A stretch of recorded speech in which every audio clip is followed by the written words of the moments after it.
If you're a podcast host, listen up, this one's for you. My name is Allie Jackson. I'm the host of Finding Mr. Height, a dating and relationship podcast that I've been doing for 4 years now, sharing my positive and practical approach to dating that's built on my own life experience. And I wanted to share another experience that I've had, my secret behind monetizing my show. It's called Red Circle, and I was just telling my colleague about how much I love their platform. With Red Circle, not only am I getting a seamless hosting experience, but I also love the support I receive in ad sales. It's not just typical ad sales either. It's targeted opportunities based on my show and my life. And the platform is super simple. You just set your preferences and Red Circle matches you with sponsors that align with your show. You can vet every opportunity and their platform gives you great analytics. More recently too, my Red Circle team has brought me opportunities outside of my podcast on social media to really augment the podcast partnerships, bring them full circle. I just can't recommend them enough. If you want to give it a try, go to redcircle.com to get your free trial. That's redcircle.com for a free trial. Kempire is brought to you by... We have officially kicked off our Kempire After Dark, the Villain Era live experience tour. Philly, you were fantastic. We talked about so much during that show, from hot topics to Real Housewives. We covered everything. I need a 3-hour show. Unfortunately, they won't give it to us, but it's okay. It's okay. We can end up talking about all of these hot topics during the meet and greets as well. I'm coming to Atlanta on August 5th. Then DC on August 22nd, then back in New York City on September 12th. So excited to meet and greet with you guys. All of the shows have meet and greets available, but the New York City show has a live stream option. So if you're around the country or around the world, you have an opportunity to experience the Kempire After Dark, the Villain Era for yourself. Head on over to the description of this podcast episode for details on how you can get tickets for when we come to Atlanta, DC, or our New York City show. I'll see you guys all in a couple of weeks. Yeah, see you guys soon. You're listening to Kempire here on the Kempire Radio Network. Here we go now. Here we go. Hey, y'all. Happy Monday. Happy Monday. Happy Monday. Happy Monday. This is our weekly recap of the Real Housewives of Atlanta, the season 16 reunion part 2. If you guys had to rate this, wait, first of all, can you guys hear me, see me? Always got to do a little bit of test, okay? Shout out to everyone watching on TikTok, those of you watching on Twitch and Twitter. Sidebar, make sure you guys are following me on Twitch, because I stream in 4K and I hear the best quality can be seen on Twitch. So feel free. I mean, there aren't a lot of people there to chat with in the comment section, but the more people that go over there, and if you have a 4K television and you're watching me on your television, that's a place where you can watch us. And I think I'm going to start doing some lives on Twitch. I don't know why I don't do more stuff on Twitch. It's a huge community over there. So make sure you guys are following me on Twitch as well. All right. If you're not already, TheKempire on Twitch. All right. Shout out to our King's Guards in the live chat. Shout out to our channel members. Shout out to everyone watching on TikTok. I see you guys. Thank you, Judy. Shout out to our subscribers as well. You know, I don't want the subscribers feel like we don't appreciate them. We appreciate our subscribers as well. Over 500,000, almost 600,000 here on YouTube. And shout out to those of you who are not following me on TikTok. I go live on TikTok a lot too. So make sure you follow me on TikTok as well. Hey, Taurus with the T. Hey, Foxy. What's going on, Richie? What's going on, Miss Bug? Hey, Pageant Mommy. Hey, Dina. Hey, Belicious. Belicious says, I'll download Twitch today. A lot of people that go on Twitch, right? Miss Frank is watching on Twitch. Hey, Miss Frank. She's watching on Twitch. She says, I actually like this platform the best, she says on Twitch. If I can find my mouse. Mercury retrograde is in full effect, y'all. If y'all didn't notice, like my mouse, the one that I use all the time, is not working. Luckily, I have a second mouse. I have 3 mice. But this one, all of a sudden yesterday, just stopped working. It's been working for, I don't know, like a couple of years now. Do I need a new one? Let me first figure out what might be happening with it, and then I'll get a new one, because I'm just like, why is it not working? I didn't Google anything yet. I was just fiddling around with it. So we'll figure it out. Jenna says that Philly's in the house. What's going on? Everyone, let me know where you are watching from. Mama Ali's in the building. We see you. Amit is in the building. What's going on? Where's everyone watching from? And if you had to rate the second part of the Real Housewives of Atlanta reunion from 1 to 10, how will you rate it? All right. Ashley says, can't wait to see you on the 5th. Yes. Reminder, guys, don't forget the Kempire After Dark live show, the Kempire After Dark, the Villain Era. Oh, I can't wait to get to Atlanta. Especially, it's literally going to be at the end of this reunion, so we can really. Our Atlanta show is going to be different than the Philly show. The Philly show, we talked about so many different things, but the Atlanta show, we're going to talk about some things, but we're really going to dig into the Real Housewives of Atlanta. So make sure you get your tickets if you haven't already, and don't be afraid to come on your own. I think that's one of the resounding questions. Like, I don't know, I feel uncomfortable coming on my own. No, there is a community of a lot of people that are coming on their own. It's a Tuesday night, I know. But it doesn't matter. I'm going to be there. I don't come to Atlanta a lot. So if this is your opportunity to see the live experience, it's very different than what you get here on YouTube. I'm really able to say the things I want to say that I don't have to censor myself for TikTok or YouTube, and you can drop tea. The last time I was in Atlanta, y'all dropped a lot of tea. I got tea from the Uber driver on my way to the show. I can't wait to come back to Atlanta. And then, of course, we're coming back to D.C. D.C., we always have a great time. This is my first time coming to D.C. during the summer. So we're going to turn up and turn out. So go get your tickets for that. And then, of course, New York City. Who knows what can happen between now and September 12th? Because who knows what we will be even talking about come September 12th. So go get your tickets today for the New York City show. And the New York City show has a special live stream option. So make sure you guys go get that ticket. Even if you came to the Philly show, or you're coming to Atlanta or DC, what I say in those cities versus what I say come September will not be the same. So go get your tickets today for that. Let's sell out those shows. And I know you are all asking, when I'm coming to your city? Well, we got to sell out these shows in order to prove that we could do it in other cities. So those of you that are come to these cities. Some of you are very close to Atlanta. Some of you are close to DC. Some of you are close to New York City. Go get your tickets today. All right. Enough vamping. All right. Right, Jenna? The Uber guy, he worked in production over there at Real Housewives of Atlanta one season. So he gave me some tea. He told me some tea about Kim Zolciak. If you came to the Atlanta show last year, you remember the tea that was shared. I told you all about it. We had a great time. Anyway, you didn't come here for that. You came here for our Real Housewives of Atlanta recap. And I did see that Drew went on social media to drop receipts. Then I also, hey, Andrew's watching from the UK. I saw that Shamea and Porsha are going back and forth on social media. Porsha, you thought that I wouldn't see. Porsha unfollowed Shamea. I think here's the thing. Porsha is just very sensitive. I don't take it personal. I know I kiki and I joke about Porsha blocking me. But I realize that Porsha is just very sensitive. She is a Cancer. Cancer season's about to wrap up. Thank God. It's about to wrap up. And she's very sensitive. Oh. Whoa. So I don't take it personal. I think she just can't handle what I have to say about who she is. But I know she still watches. And I'm going to have your back for the most part, this reunion. I don't know about that. I just never know how, after I collect all my thoughts together, how I will feel. But what I do feel, Shamea, luckily, you had a beautiful reunion look, because that's the only nice thing that we can say about you. Luckily, she had a beautiful reunion look. Shout out to my girl, Chanel Welsh. Because that is the only saving grace. Latanya says, my hubby's a Cancer. That is true. I have a Cancer rising. I get it. All right. But luckily she had a beautiful reunion look, because there's nothing else nice I can say. Shamea is going out so sad during this reunion. She's still coming for Drew.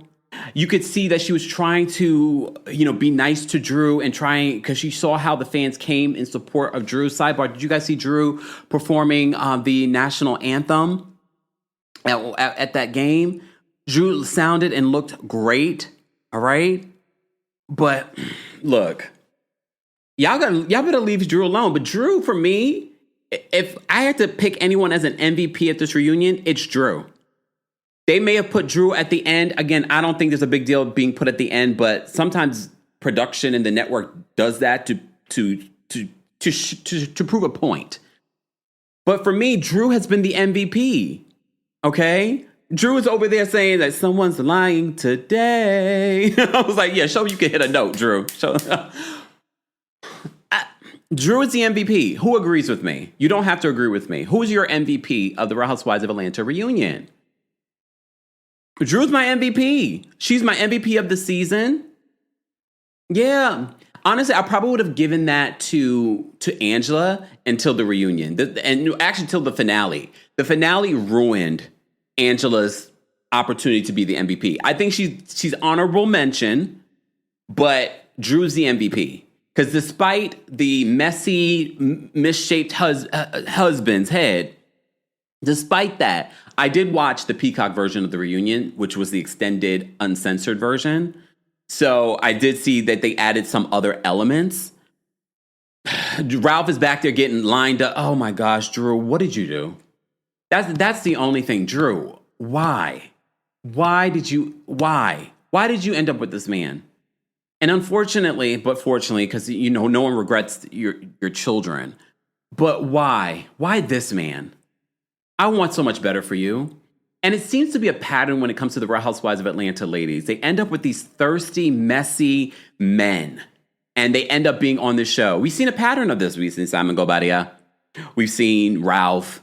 We've seen Patricia. We've seen, he's not a husband, but he's at the reunion, Dennis. Like these, I wish better for you guys. And you know what? You know what? You know why President Obama is as great as he is? Because I've been telling you heterosexual men, you need gay men in your life. And President Obama confirmed that this week. That's why he's got Michelle Obama. That's why he's doing great. You guys need more gay men in your life. Not all gay men want to sleep with you, men. Okay? Half the time we think y'all stink. So don't flatter yourself, okay? Don't flatter yourself. All right, a lot of it, we're not attracted to you because you stink, okay? All right? You need some gay men in your life. I've been telling you guys this forever. And President Obama confirmed it. And now y'all want to run with the narrative, something I've been telling y'all for a long time.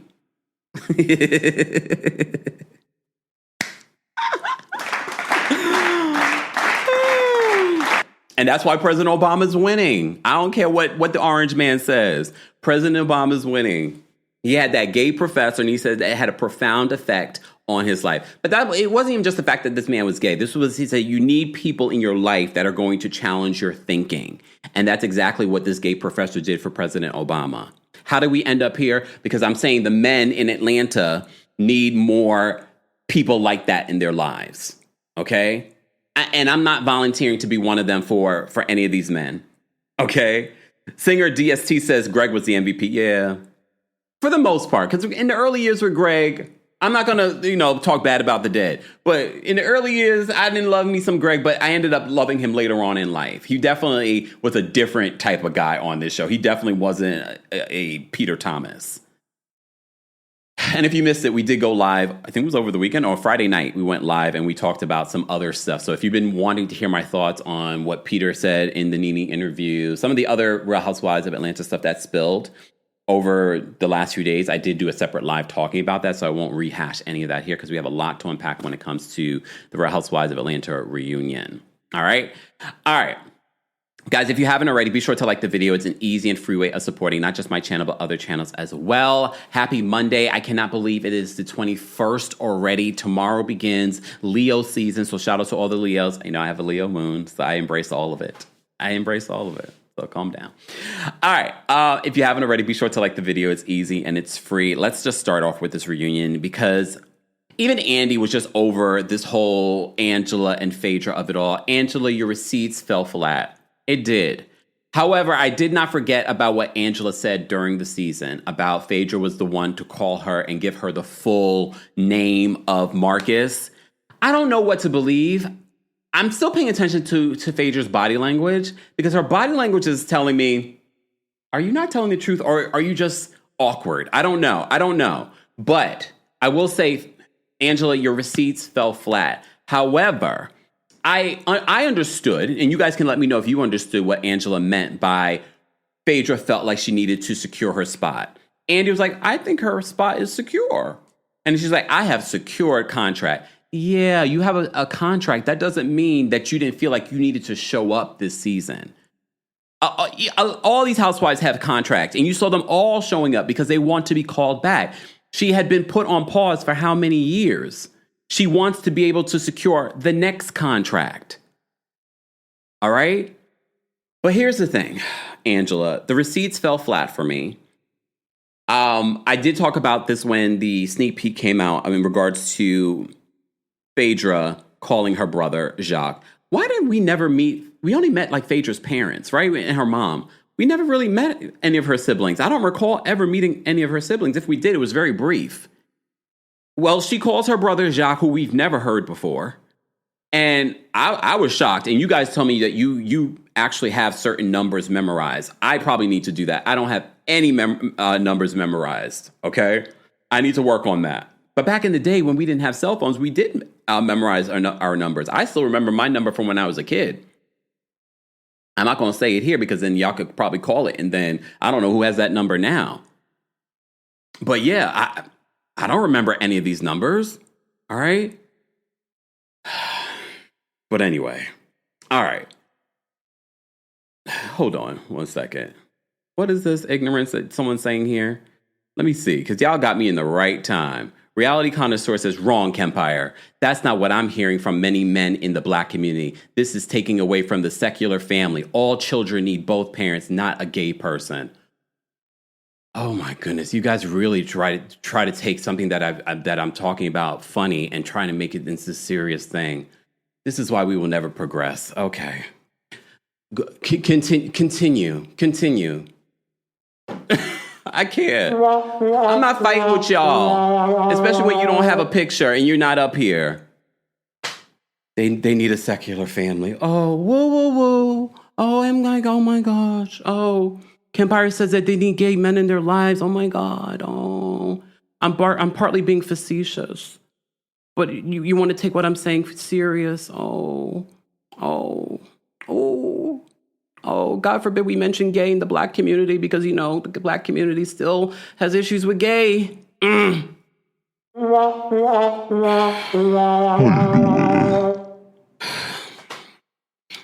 Sidebar, speaking of gay, you know, last month we raised over $5,000 for the New York City LGBT Center.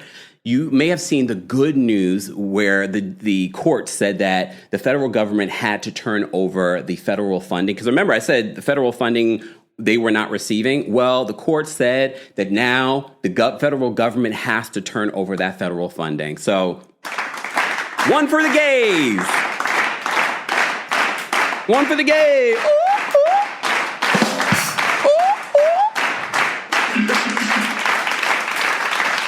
ooh. Look. One for the gays.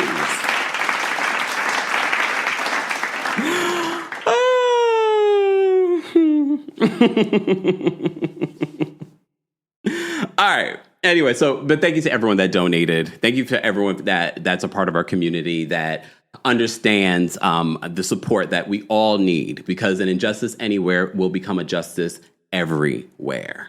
So today's fight might not be your fight, but tomorrow it might be yours. So let's make sure we're supporting each other no matter from where or who or what. Okay? All right. Let's move on. All right. So let me open my notes. I haven't opened my notes yet, guys. Let's talk about this. So as I was mentioning before, so Angela and Phaedra start off this reunion with the back and forth, and Angela says that Phaedra was trying to secure her spot. Then they talk about Junebug. Angela says the only reason why he said Junebug was to protect his sister. So there was no Junebug. When they replayed that part, I was like, Angela, and I said this before, I'm going to say it again. Angela's big mistake was sitting down with Marcus, was having a conversation with Marcus, was giving camera time to Marcus. Why give light to this stupidity? Because at this particular point, even if you felt that Phaedra had something to do with it, I would not involve this thirsty mother father. Why? And now your receipts are not landing. The receipts didn't land. I don't care what anyone says. Doesn't change the fact that I believe someone on this cast had something to do with bringing Marcus to this event and to spread this rumor. Still possibly could be any one of these women. Could be Phaedra. I'm still sticking by that Phaedra's body language was quite telling when this information came up. She didn't directly deny it, and she ran into, let's talk about those foreclosures. So I don't know 100% if Phaedra did it or didn't do it. Phaedra did talk about how, well, some of the things that she said in her confessional was because of what happened during the season. Because, some of these confessionals are filmed at the end of the season, after the season has wrapped. So there we go. All right. Javian says it flatlined. Yeah, the receipts were not receding. They didn't land. And even when Phaedra called her brother, that didn't land for me either. Phaedra is trying to prove that her brother, like, just because your brother went to school with this person, the brother seemed like he was ready for this call, knew this call was coming. Even Andy was like, is he going to pick up? Because a lot of us are not picking up some random number. I think the brother Jock knew that Phaedra was going to call, and he knew what Phaedra was going to ask, because Phaedra just lightly talked about. So you're telling me he knew about everything that had played out during the season, basically, because you didn't have to give him much background as to what you were calling about, which is fine, clearly. All right. Miss Keita says that Phaedra is definitely not innocent. No, her body language was telling me something else. And remember, during the season, Angela said that Phaedra is the one who called her and told her, Marcus's full name and where he works. I thought that was interesting.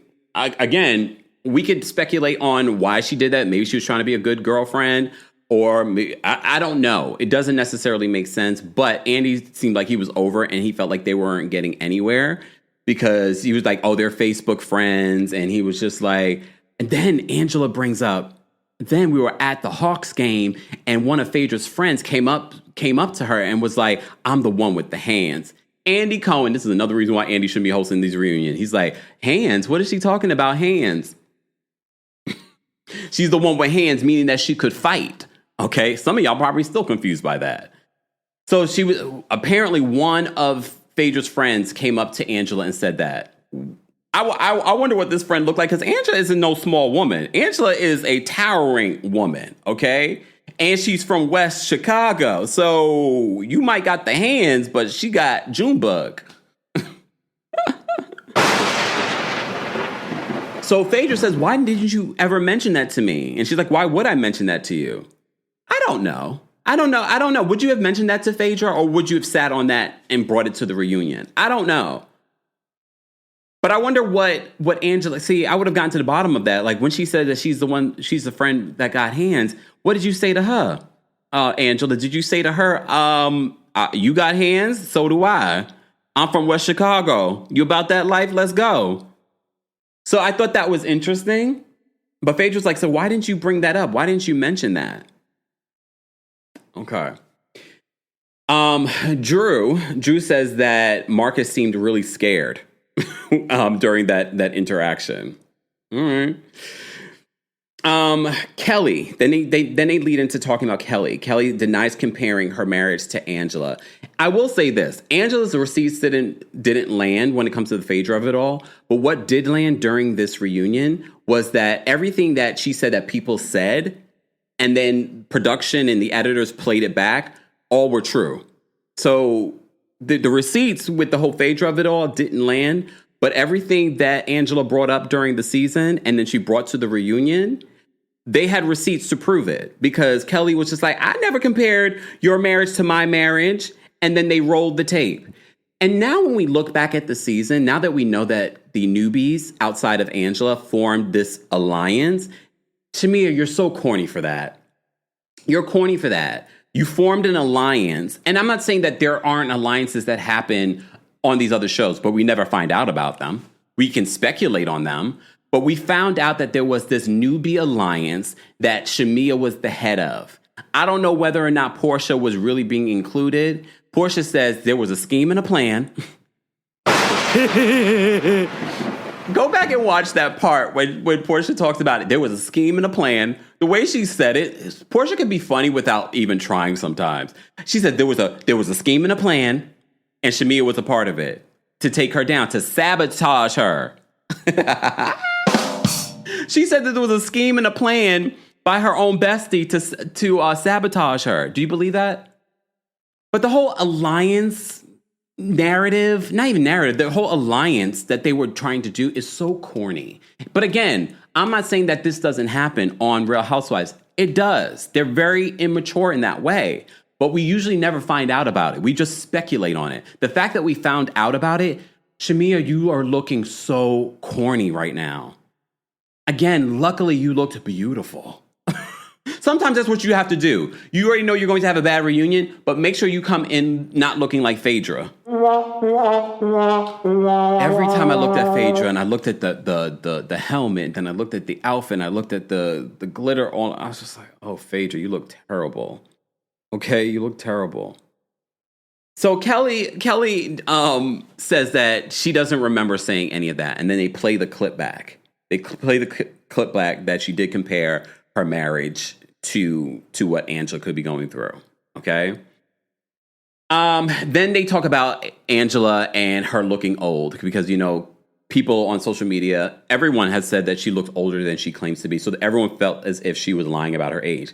I never thought that she was lying about her age. I'm not saying that she doesn't look older than she claims to be.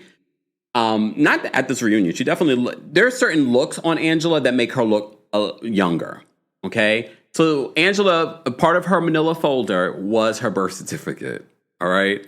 So Angela is 44 years old. At the time of this filming, 43. Okay. And again, Angela's just like, then it leads to a back and forth between Angela and Phaedra. Phaedra, because they talk about what Phaedra said about her looking older. She's the oldest young woman that she's ever seen. And Angela says, if I look 53, you look 63. And when you came on the show, you looked old too. No lies, right? No lies. So then they go back and forth on whether or not Charles knows Phaedra. And we talked about this before. If you follow me on TikTok, I said Atlanta is one of those places where everyone probably feels like they know each other because they've seen each other at events. I don't know if Phaedra has seen Charles at an event, but the way she painted the picture during the season was as if she had hung out with Charles back in the day. And she says that during the reunion. She's like, oh, I've hung out with Charles. And Angela's like, no, you haven't. I don't know. I don't. We'll see next week when Charles comes out whether or not they've hung out. I feel like they probably have been at the same events. And that is about it. Because Angela's like, the rooms I'm in, you're not in, and nobody knows who you are. And then Phaedra's like, well, the rooms I'm in are Oscars and Emmys and da-da-da-da. Yes. And you could thank some of the OGs of reality television why reality TV stars are now welcomed into these rooms. But for the most part, a lot of these people are not welcomed into these rooms with the Oscar and Emmy winners and things like that. We've come a long way when it comes to reality TV stars being welcomed into these rooms. But I got what Angela was saying. She's like, I'm commingling with like actual people that are celebrities and not reality TV stars. But I got what she meant, but some people probably didn't. And Angela wanted to downplay, like, you're not who you think you are. But that's always been Phaedra's thinking. I'm booked. I'm busy. I've got jobs. Okay. What are these jobs? Okay, you're an attorney. Some people say not a very good attorney. You help.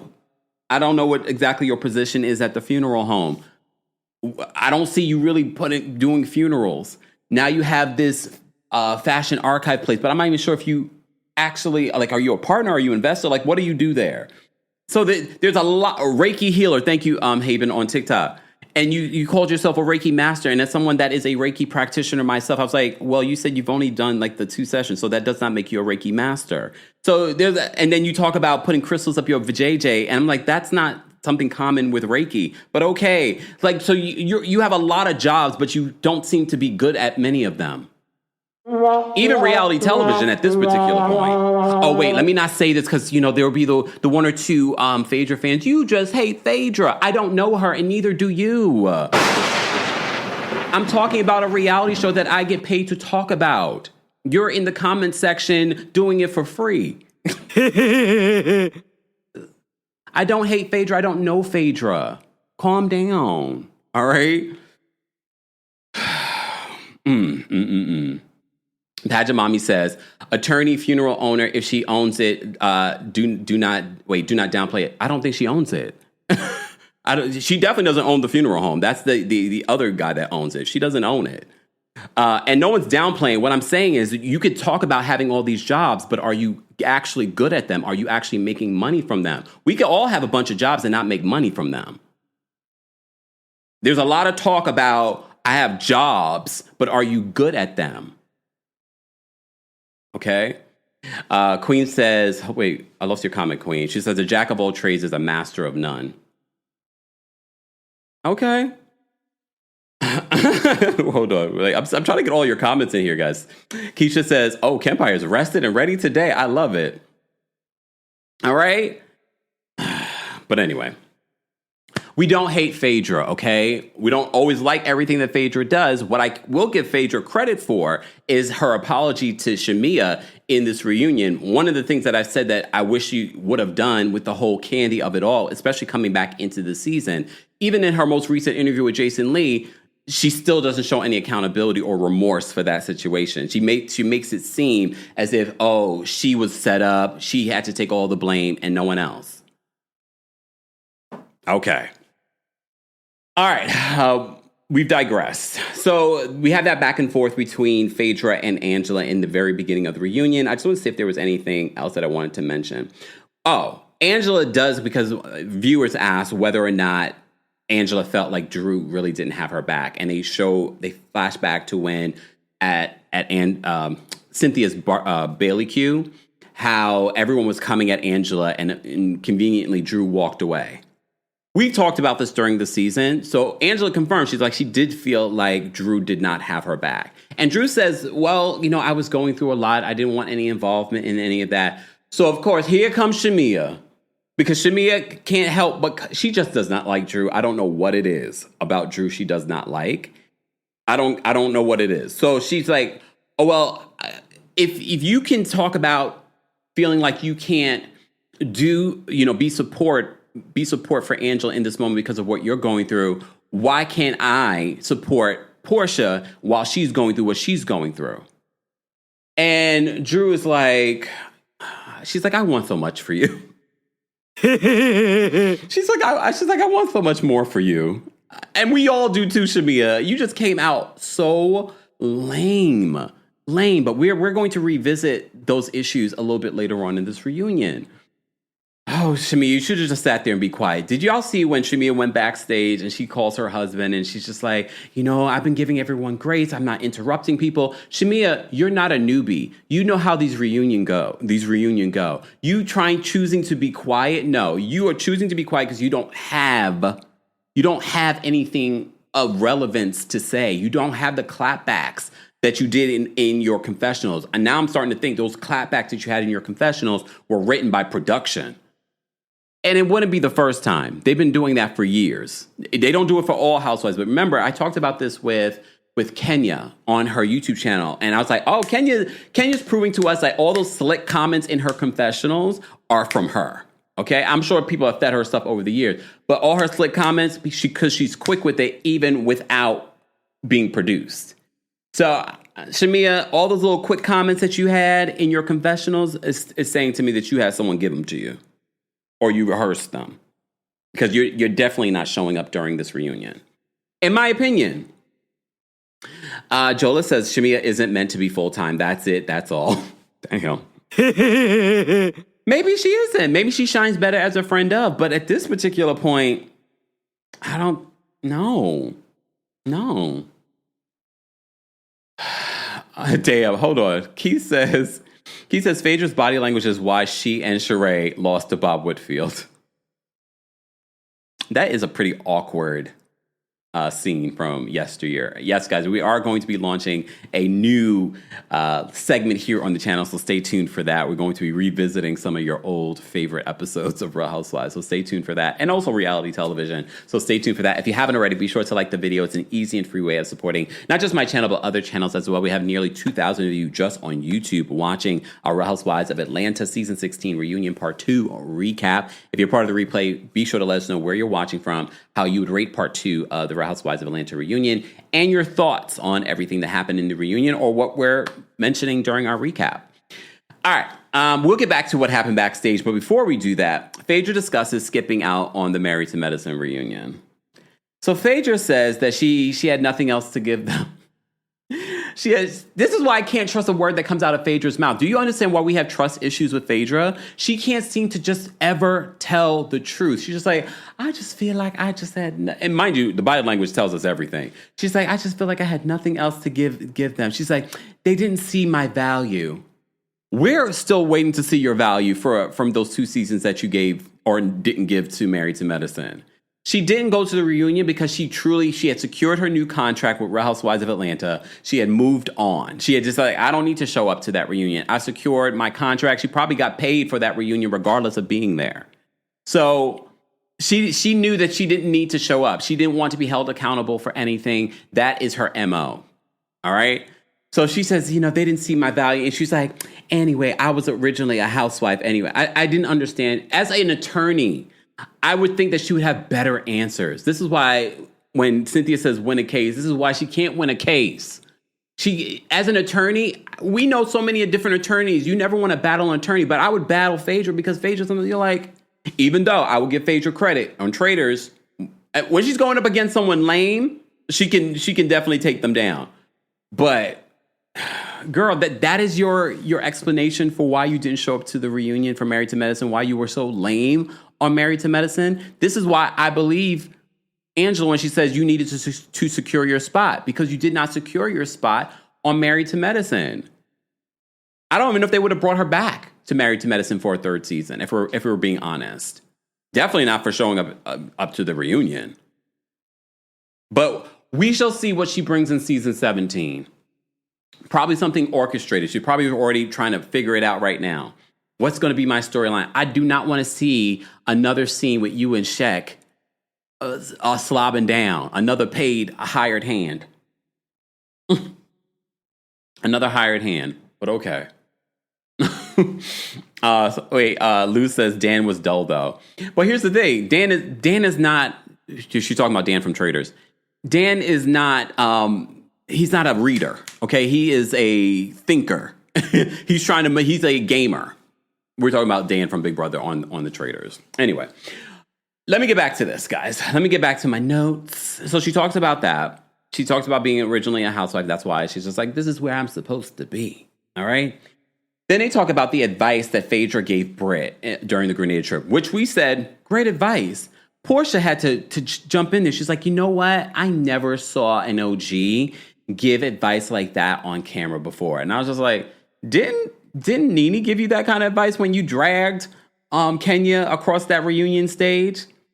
And she did say behind the scenes, Nene and Phaedra had given her advice. But I was like, no, we also saw on camera. We saw on camera OGs give advice before. But I will say it's rare. It's not something often. And I do believe Phaedra's advice to Britt was solid advice. But I just thought it was interesting, Porsha coming to Phaedra's defense. She was like, we have never seen anything like that. I was like, I vaguely remember seeing Nene do that for you. Okay. Chioma says it was good advice. It definitely was good advice. We talked about it during the episode. And I think Britt really should have showed up for this reunion. Britt could have secured her spot for next season, because I really thought at the beginning of the season, after all the Kenya stuff and just how it was playing out, I was just like, yeah, Britt wasn't a good choice. All right. But I think Britt really believed us when we said, yeah, I don't think Britt's coming back. But towards the end of the season, I was like, well, Britt could have probably saved her job, because Bravo and Andy have said they don't really love to switch out housewives after just one season. So possibly she could have come back if she had showed up to this reunion. But I think she was trying to get a big payday by filing this lawsuit that hasn't even been truly filed. Oh, God. Brett. I have to say, after watching this reunion, they really should have just invited Kenya. I didn't agree with what Kenya did. We talked about this endlessly. And I'm going to defend Cynthia. I don't understand why Kenya has not spoken. She has spoken to everyone in the cast, but she hasn't spoken to Cynthia. I don't think Cynthia did anything wrong. And if anything, they should have invited Kenya so that Cynthia and Kenya could have figured out their issues, that Britt didn't show up so Kenya and Britt wouldn't be able to figure out their issues. But at least we would have heard Kenya's side. And they filmed this in Atlanta. I'm sure Kenya could have put together an outfit real quick and got on down to the Assembly Studios. Come on. She could have. I think that would have been actually better. I think I think they would have seen better reunion numbers if Kenya was there, if we're going to be honest. Don't you think? The reunion, I know across, and let me explain, because y'all always getting y'all feelings when I bring up ratings. Across the board, we're seeing a drop in ratings. However, usually we see a little bit of a climb as the season goes on and on. With Atlanta, it's sort of gone up, down, up, down. It didn't even hit like the 700,000 mark. And then for the reunion last week, it was like 500 and something thousand. We're at the reunion, y'all. I would have thought that we would have at least cracked 700,000. And I know a lot of people are watching things on streaming now, but go back just the last season of Real Housewives of Beverly Hills, they cracked 1 million live viewers. Annie on TikTok says, why was Cynthia there? Well, because they were definitely desperate. That's why they brought Cynthia out so early. They didn't have Kenya. They didn't have Britt. I really think they should have included Kenya. I'm going to defend the whole Cynthia of it all. We'll get to that in just a second. So, as I mentioned to you before, Angela keeps getting redeemed because Angela says that Shamea talks about Britt talking trash about Faith. Lowe's knows that more projects mean more tools. For a limited time, new and existing MyLowe's Rewards credit card members can get 12-month special financing on purchases of $299 or more, in-store and online. Don't wait to get the things you need. Get special financing today. Lowe's. We help. You save. Now through August 27th, choose 12-month special financing on purchases of $299 or more. Offer subject to credit approval and cannot be combined. Minimum monthly payments required. See store at Lowe's.com for details. Shop the Sherwin-Williams July Summer Sale and get 30% off paints and stains July 18th through the 28th. With prices starting at $34.29, it's the perfect time to transform your space with color. Whether you're looking to revamp your interior or exterior, we have you covered with bold hues, soothing neutrals, and everything in between. Visit your neighborhood Sherwin-Williams store or shop the sale online. Delivery available on qualifying orders. Click the banner to learn more. Retail sales only. Some exclusions apply. See store for details. And Porsha behind the scenes. I know Britt was stirring the pot. I don't believe everything that came out of Britt's mouth. I do believe we had quite a few liars on this cast this season, way too many liars, including Shamea. I didn't realize that we had that many liars. I thought at least maybe Shamea wasn't a liar. No, we had a bunch of liars on this season of Real Housewives of Atlanta. All right. So let me just backtrack a little bit. Porsha mentions that we talked about it. So Shamea says that Britt talked so much trash about Phaedra and Porsha behind the scenes. I believe that because I also believe, hold on, y'all. See, this is why I don't go live, hold on, y'all. Who's ever the hater watching me on TikTok, this is why I don't go live on TikTok. Someone's reporting us for something stupid. Who knows? I don't know. Because I haven't said anything derogatory. Right? TikTok, we might have to end the live because I can't. Anyway, so head on over to YouTube, TikTok to make sure, just in case they stop the live. Okay? Exactly. Ms. Parker says, Kempire, you predicted a lie-off at the beginning of the season. I just didn't realize how many liars were on the cast. Okay, exactly. Shakira says, get out of here if you're tripping. But, it's probably a Phaedra lover. Who knows? All right. Head on over to YouTube, TikTok. I'm going to end the live here in just a second, just to give you guys exactly reporting to what I don't know, Mama Ellie. But that's TikTok. And I almost did not even go live on TikTok because someone reported us or whatever. Probably in one of these weirdo stands defending people they don't know. But it ended up where I wasn't able to go live on TikTok. So for like a week. So we might end the live because I think it's weirdo behavior. Fans. All right. Guys, if you're just joining us, we're talking about the Real Housewives of Atlanta. Before we get more into this, today's live is sponsored by our friends over at Factor Meals. Mondays are usually busy, but my life is usually busy covering these hot topics, breaking news, things like that. So Factor makes it so simple. You pop one of their meals in, and in 2 minutes, you have a chef-crafted, dietitian-approved meal. They have 40-plus add-ons. It's the summertime between busy schedules and summer plans. Sometimes all I've got is a couple of minutes. I don't know about you. Factor helps me eat smarter with tasty chef prep meals that are dietitian approved and delivered right to my door. And now with more than 65 weekly meals made for how I live and what I like to eat, I've gotten even more ways to fit in a real meal wherever the day takes me. So eat smart at factormeals.com/Kempire50 off and use code Kempire50 off to get 50% off plus free shipping on your first box. That's code Kempire50 off at factormeals.com for 50% off plus free shipping. Get delicious, ready to eat meals delivered with Factor. More information on Factor meals will be available in the description. Thank you to Factor for sponsoring today's Real Housewives of Atlanta recap. All right, let's move on. Oh, we had a couple of super chats. Thank you guys so much for the super chats, for the Venmos, the Cash Apps, the Cameos, the things like that to help support us. So we're not just relying on ad revenue. We appreciate that support. Scarlett, thank you so much for the super chats. Oops. Scarlett, let me bring your super chat back up. She says, Married to Medicine girls were the only ones who brought out Phaedra's tea, and she couldn't handle it.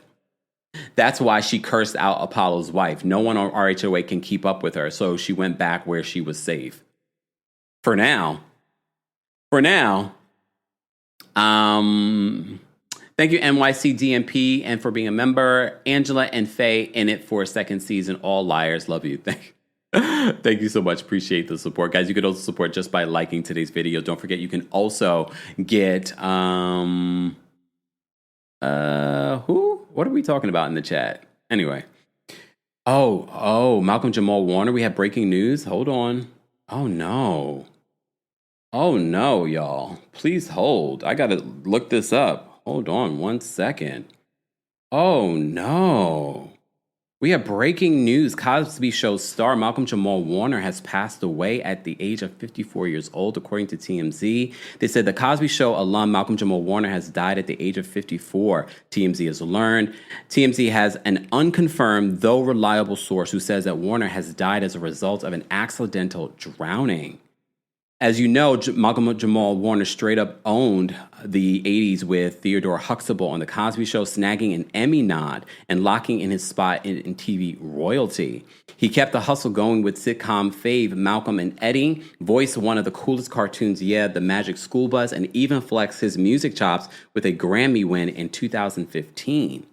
Most recently, he was hosting the podcast Not All Hood, and his latest episode dropped just 3 days ago.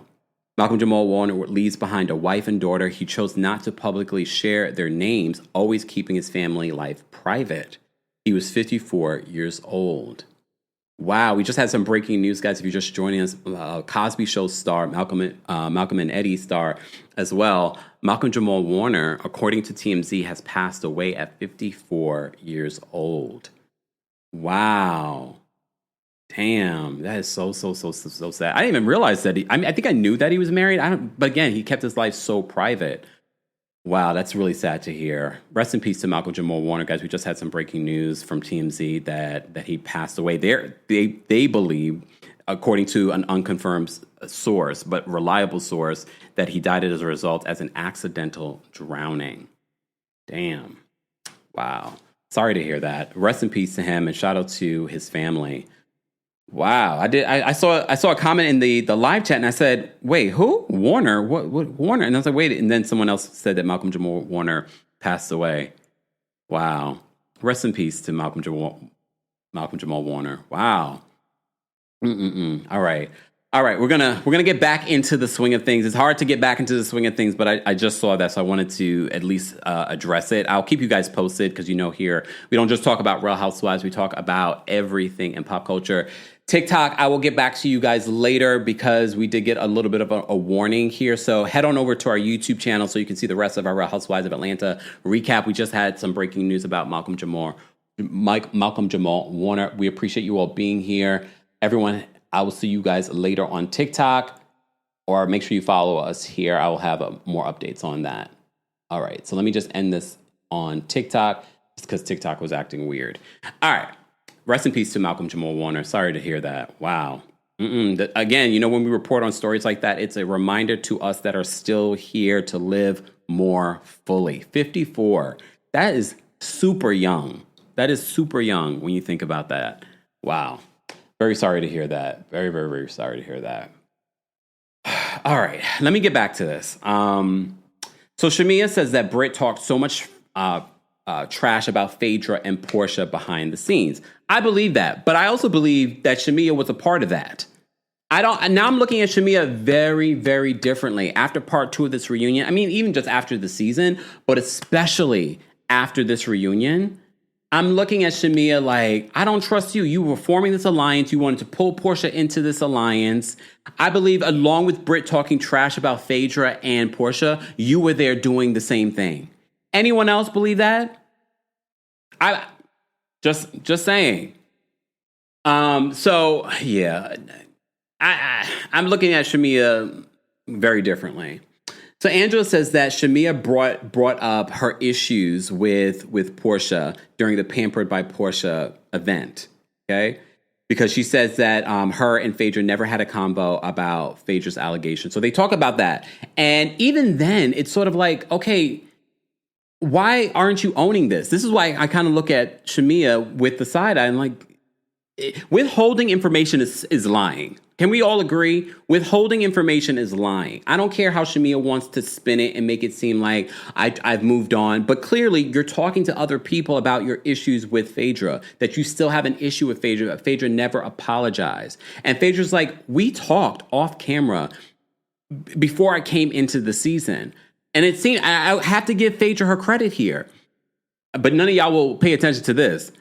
I have to give Phaedra her credit here because Phaedra's like, we had a conversation before I came into the season because they had their issues before and they never really addressed it. So they had a conversation. And even during that conversation, Phaedra says, you never brought it up. You never even said that you still harbored some sort of issue. And Shamea says, well, you never apologized and da-da. And then she tried to downplay it. She tried to downplay it and then she tried to not own it. And then Angela had to be like, well, you brought it up at the Pampered by Porsha event. And Cynthia co-signed it. She's like, yeah, you brought it up then too. And Cynthia says to Shamea, well, Shamea, this is the problem. You're not really expressing how you really feel. And then I will give Phaedra more credit. Phaedra in that moment apologizes. And before she can say but, Shamea was like, well, don't say but. And she's like, I apologize. And Shamea agrees. Well, the next time I'm asked about it in interviews, I will say she's apologized and we've moved on. So at least there, we have closure. See how easy that was? You see, if we got any of that with the whole candy of it all, we could move on. We could move on. Patricia says, we appreciate the credit, Kempire. No, I really, when I saw it last night, I was like, and that's what we've been waiting for with all the other stuff. We could all move on. Okay, but all right. So she apologizes to Shamea. Shamea accepts it, okay? All right, let's go backstage. So they take a lunch break, a 45-minute lunch break during the Real Housewives of Atlanta reunion. And then Shamea reacts to Britt's accusations about her. Oh, wait, no. How did I go all the way down? I skipped down. No. Shamea is on FaceTime with her husband. He sends her flowers. And she says, I've been really quiet during the reunion, but when I go back, I'm going to be really going out there. Shamea, you're not new to a reunion. I know this is your first time as a full-time housewife, but you're not new to a reunion. If anything, you know better than the other newbies. You know to chime in. You also have been friends with a housewife for many years. You know how this works. But she says she's been too quiet. Now she's talking. Now she's like, oh, and I'm going to go out there and really, jump in. Okay. But maybe she's being blindsided. She feels like she's being blindsided by what's coming out during this reunion. I don't know. So then we see the scene. I have to say, I don't know if you guys saw, I don't know if this was in the Bravo version, because I watched the Bravo version last night, but I don't remember if it was. No, I don't think so. I don't think they showed the husbands as much in the Bravo version. But the Peacock version, we see the husbands backstage and the baby daddies. We see Dennis arrive. We did see this in the Bravo version. But we also see Ralph getting a lineup. We really didn't need the husbands to be there. If I'm being honest, the only husband that we needed to be there was an actual husband and not one that's getting a divorce or the baby's father. That's what we really needed. But fine. So, Dennis, Charles is like, he's like all hype. He's hyping Angela up. He even gives Angela a hug. I was like, this is the Charles we wanted to see throughout the season. He's acting silly behind the scenes. I'm like, okay. Porsha and Dennis, I say this every time I see Porsha and Dennis together. Go rewind the tape. There is an energy between them. I'm not saying that I need to see them back together. What I'm saying is there is this sexual energy between them. Even the way that Dennis looks at Porsha, I don't know if they're still creeping with each other every once in a while in between relationships. I don't know. But there's definitely some sort of sexual energy between them. Anyone else notice? There is a sexual energy between them. Hold on, y'all. Put this on the charger. I sense a sexual energy between them. Auntie says, I like Charles. I like Charles too. I just do need him to show up a little bit more for Angela, both on camera, but even when he's doing podcast interviews. All right. Alma says that Charles heard the feedback. Maybe. But again, I don't know. I think he loves Angela, but I don't know. Again, people show their love in different ways. Maybe. All right. V says that smooch he gave her, most definitely. All right.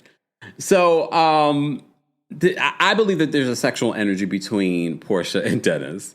And she asked him, like, are you going to be dropping any bombs today? And he's like, no bombs. So who knows? She brought him there to be messy. Please understand. All right. What else happened backstage? So then we see Ralph and Dennis backstage, and Dennis says that Drew brought a picture of Ralph into the studio when she was recording. Probably to inspire her when she's singing these songs. This is what she's going through.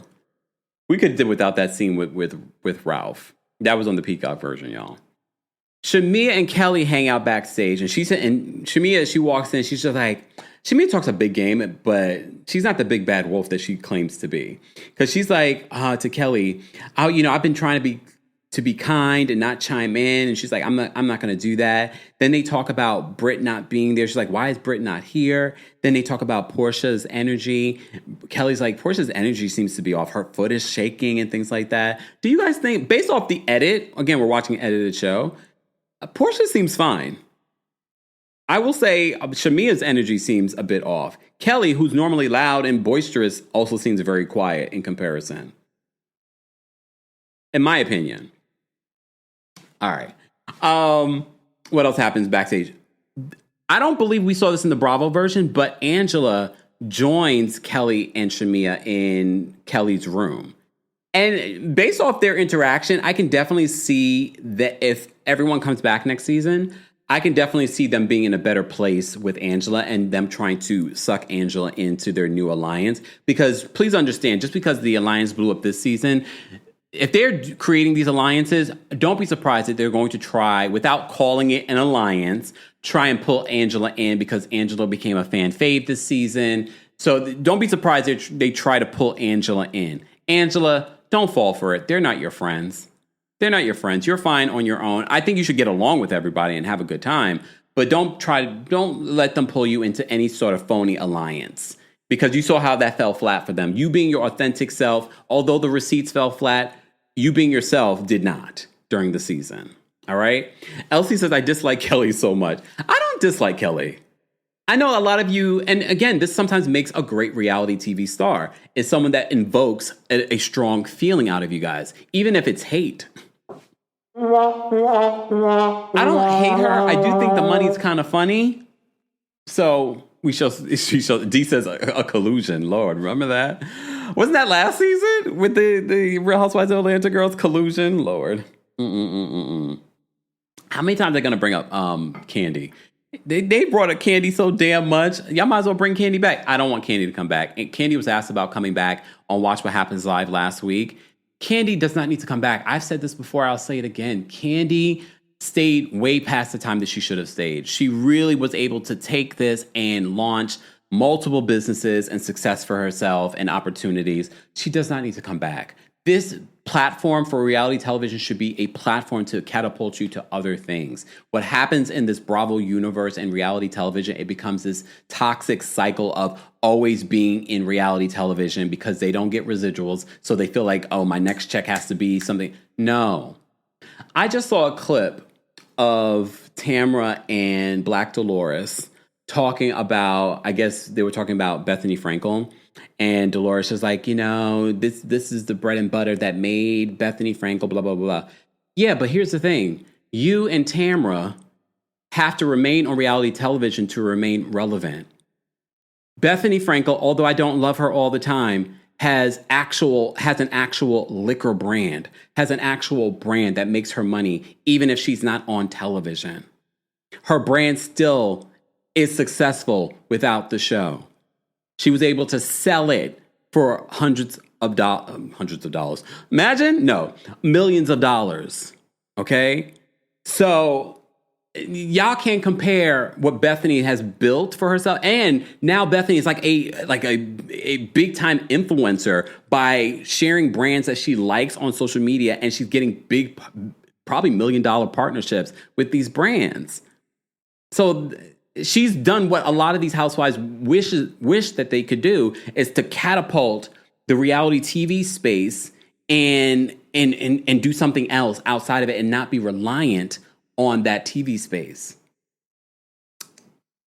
A lot of people can't do it.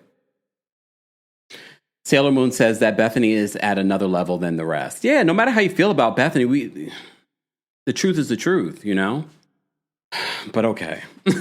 And again, they're on a podcast talking about Real Housewives because that's what they need in order to make a coin. Nothing wrong with it, but don't sit here and act as if you're not reliant on Bravo.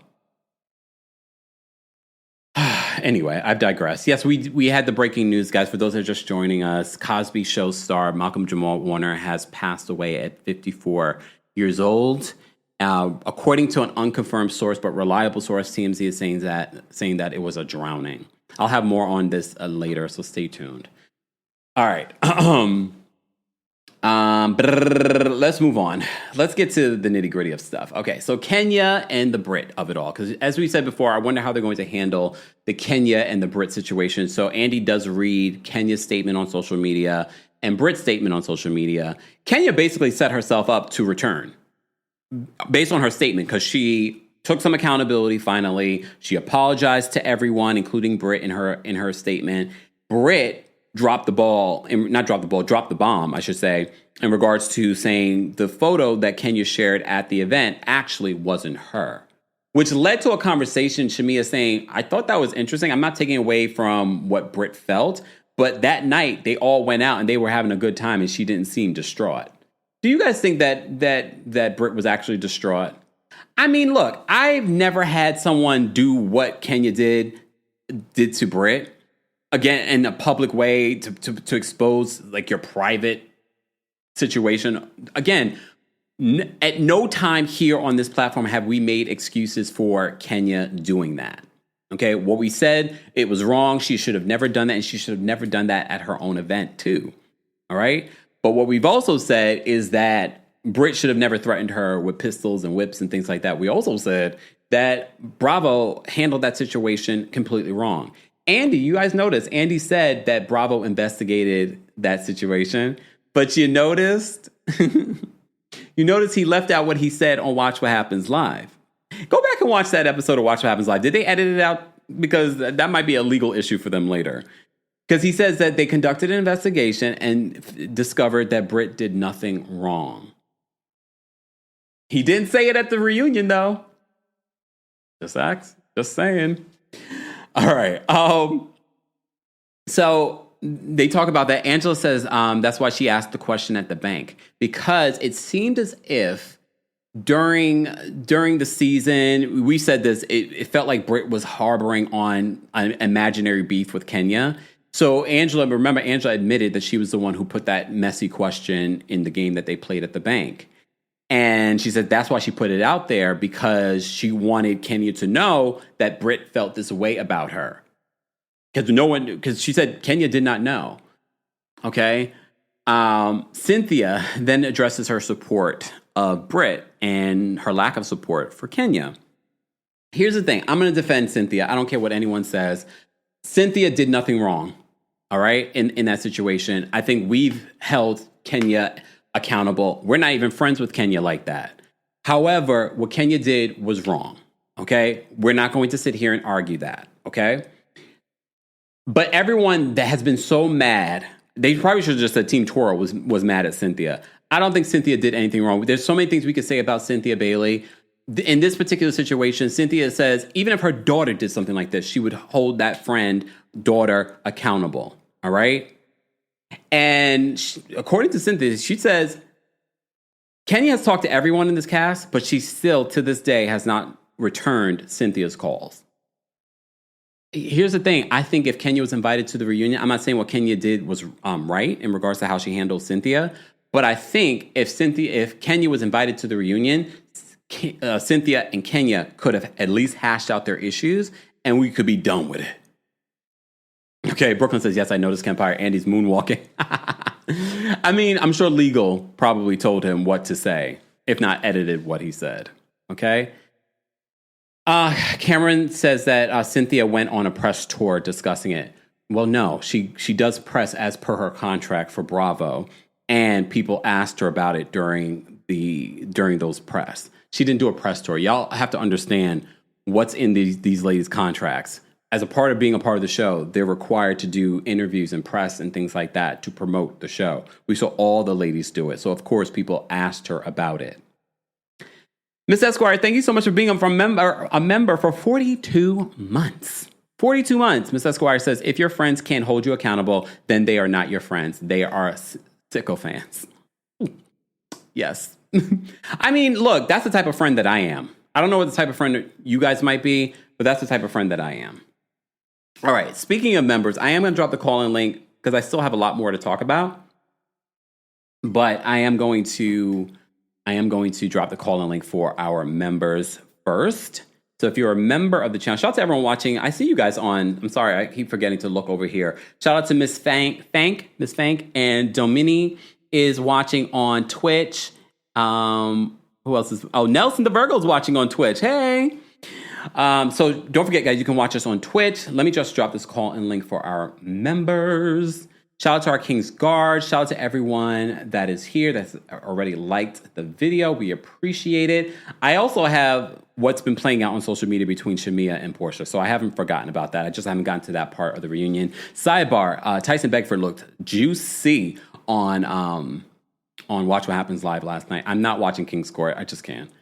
I'm not saying that it's bad or good. I don't have the capacity right now. You know I don't love the dating reality shows.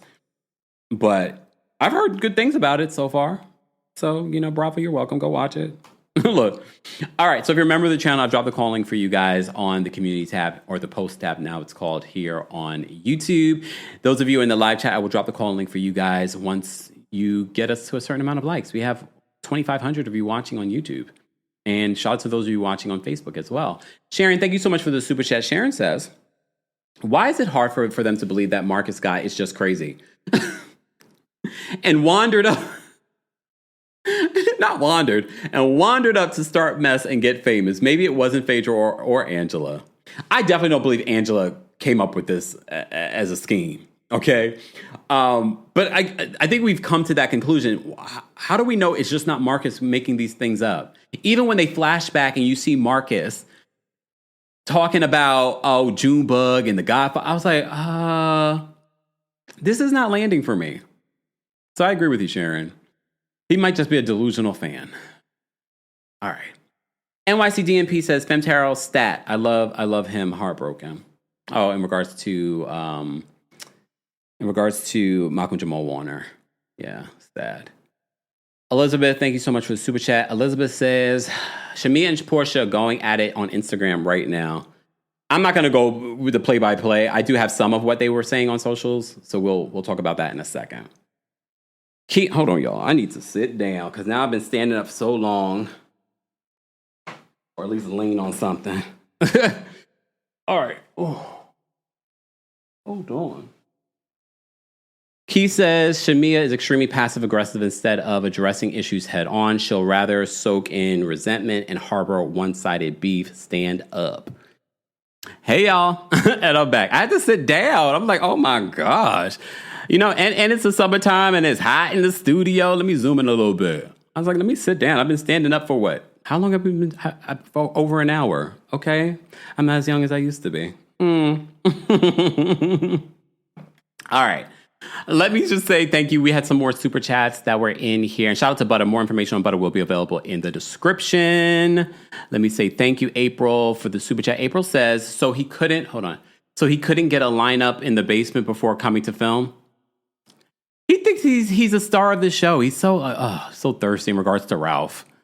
Kristen, thank you so much for the super chat. Hold on, Kristen, let me bring this up. And if you remember, I've dropped the call link for you guys. I see we have quite a few members that are already backstage. We'll get to the members in just a second. I still have a lot more to talk about. I purchase a ticket for the Atlanta show. Will be my first time seeing you live, and I'll be there solo. You said to come solo. Yes, Kristen, please let this be the example, guys. A reminder, the Kempire After Dark, the villain era, is coming to Atlanta August 5th. In 2 weeks. Tomorrow will be 2 weeks. I'll be in Atlanta. Lord, I need to pack. Yeah, I pack early, but not really. I'll probably pack that next week. Excuse me. Kristen bought a solo ticket, but Kristen's probably going to make a whole bunch of friends. So don't be afraid to come to our show. I do things solo. Y'all know I travel solo. So I encourage people to come to a live show solo. All right. And I'm going to call out the solo people in the chat, meaning like, I'm in chat, in the audience, like who came here solo? So come solo to the show. Go get your tickets today, people. All right. And maybe make a plan. If you're part of the Discord, talk about it in the Discord. All right. And I'll post a link for the Discord for our members later today. Okay. So, Kristen, I will see you. And don't forget, meet and greets are available. We had a long line. You could probably buy meet and greets the day of if you don't want to buy it now. So we had a long line for the meet and greets after the show. So go get your tickets today. Thank you, Kristen. Look forward to seeing you. And thank you so much for the super chat. Linda, yeah, we talked about the breaking news about Malcolm-Jamal Warner. That is so sad. He just seemed like he had such a nice spirit. Really, really, really sad. Is that our first death from the Cosby Show? From the cast, right? From the immediate cast. Wow. Brandy, thank you so much for being a member for the Super Chat. It's Happy Monday, y'all. Thank you, Brandy. We appreciate you. And thank you for being a member. All right. Let me do this. I know, Mama Allie. I'm going to have to do something for Chicago. Chicago, stay tuned. I got to figure it out. It's not that I haven't tried. I've reached out to multiple venues in Chicago, so I'll send some follow-ups today. Thank you so much. Kawana says Kempire looks great in person. What are you trying to say? Hold on. No, I know what you meant. Oh, Lord. Sigga says, yup, Slimy and Grimy stick together, a.k.a. Ralph and Martell. Yeah, they know each other, right? All right. Let me get through the rest of this, y'all. So they talk about Kenya and Brit's issues throughout the season. This is when Porsha brings up that Kenya had gotten some of this stuff from Brit's past from one of the castmates. Did y'all notice that the person who asked about it was Shamea? She's like, who was the castmate? Because I believe Shamea knew it was Drew, right? But Shamea was the one to bring... Shamea, you kept on coming for Drew. Did anyone else notice that? I felt like Shamea knew it was Drew that had a conversation with Kenya and maybe had given Kenya that information. And Shamea was the one to ask Porsha at this reunion, oh, so who was the castmate? Shamea, you're going out sad. All right? Myra says, who do I need to contact in Dallas? Anybody. and let me know. Okay? Because I'd love to come to Dallas too. All right. Kiki says, I can see Ralph starting a YouTube channel, Real Kevin Samuels-ish. May he rest in peace. Or maybe not in peace. Anyway, we talked about that. How many years ago was that death now? All right. So Shamea asked her about that, and Drew says, Kenya has said that I was not the one behind that she had hired a private investigator. But Porsha says that Kenya did give her Drew's name. So I do believe that Drew probably gave some sort of information to Kenya. But to me, that portion of the information is less important as to what Kenya did. I don't care who gave her the information. Do we care? I don't really care about who gave her the information. I don't think it's that important. Again, especially when the information wasn't necessarily true. And maybe that's part of the reason why Britt was threatening Drew. You heard from the last reunion, was threatening to sue Drew. So maybe that's what it was. I don't know. I don't think it's that important, though. Okay. Cynthia says that she has, and again, Cynthia says she hasn't spoken to Kenya since the day of the event, and she's reached out to Kenya, but Kenya has not reached back out. And Kenya has not talked about Cynthia on her YouTube channel. She brought it up, but then she's just like, we're not going to even go there.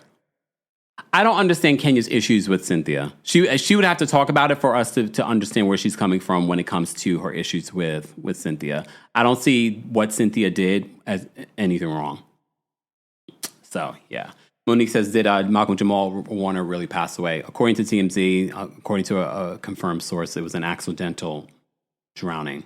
Unconfirmed, reliable source. All right. Okay, let's move on. Because if you're just joining us, we're talking about the Real House. I sound like Drew now, singing everything.